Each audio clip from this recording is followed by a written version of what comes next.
ते नदी के गाड़े धीरे धीरे चलू चलना तो ये। अरे मोरे बपाई हो ए दुल्हन अब मुंह खोल ले अब जिल ला जा।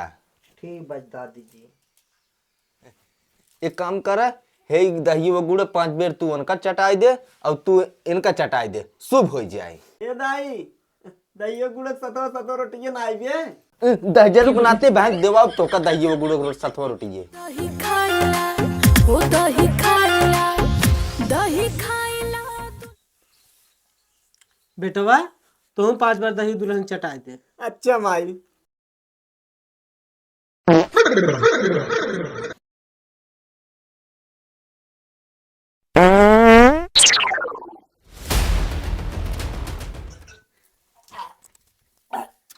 ए माई ए देख करे उल्टी होता है लागत करे पेटवा में चोरी की लड़की है भाई।